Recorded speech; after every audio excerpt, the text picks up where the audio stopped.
मनुष्य से करने के लिए मना किया था, उसी कार्य को उस दुष्ट उस शैतान ने करने के लिए मनुष्य को विवश कर दिया और मनुष्य उसकी बातों को सुनकर वो कार्य कर गया जिससे परमेश्वर नफरत करता था और मनुष्य उस कार्य को करके परमेश्वर से दूर हो गया। परमेश्वर बहुत दुखित हुआ, वह बहुत दुखी था कि किस तरीके से मेरी सृष्टि, मेरे मनुष्य जिसे मैंने अपने स्वरूप में बनाया, जिसके अंदर मैंने अपने जीव सांस को रखा, जिसे मैंने जीवित प्राणी बनाया, जो मैं चाहता था जो मेरे साथ में सर्वदा वास करे, वो प्राणी, वो मनुष्य आज मेरे पास से अलग चला गया है, वो नाश के दलदल में फंस जा रहा है। परमेश्वर ने उस मनुष्य को बचाने के लिए, उस मनुष्य को उसके उस पापों से छुटकारा देने के लिए उसने किसी स्वर्गदूत को नहीं भेजा, उसने किसी भविष्यवक्ता को नहीं भेजा, उसने किसी ऐसे लोग को नहीं भेजा जो उसको जाकर बचा सके, परंतु उसने स्वयं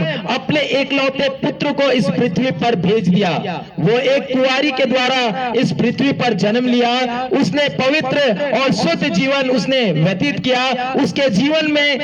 जीवन में उसके बातचीत में, उसके व्यवहार में किसी प्रकार का पाप नहीं था और उसी का नाम है प्रभु यीशु मसीह। और पाप की मजदूरी जैसे कि मृत्यु है, यानी जिसने पाप किया उसे मरण का सामना करना ही पड़ेगा, उसे मृत्यु का सामना करना ही पड़ेगा। इसीलिए परमेश्वर ने उस मृत्यु को, उसके पाप को उससे दूर करने के लिए परमेश्वर ने अपने एकलौते पुत्र को भेजा जिसका नाम प्रभु यीशु मसीह है। और प्रभु यीशु मसीह इस पृथ्वी पर आए, उसने अपने जीवन के द्वारा लोगों को दिखाया कि परमेश्वर का स्वभाव कैसा है, परमेश्वर का प्रेम कैसा है, परमेश्वर मनुष्य के साथ कैसा रिश्ता रखना चाहता है। और एक दिन सारे कार्यों को उसने पूरा किया और एक दिन उसने मृत्यु और पाप को हराने के लिए वो उस कलवरी क्रूस पर अपने आप को उसने बलिदान दे दिया। जैसे कि हम इससे पहले ही कह चुके हैं, पाप की मजदूरी मृत्यु है, उस मृत्यु का दाम चुकाने के लिए प्रभु यीशु मसीह ने उस कलवरी क्रूस पर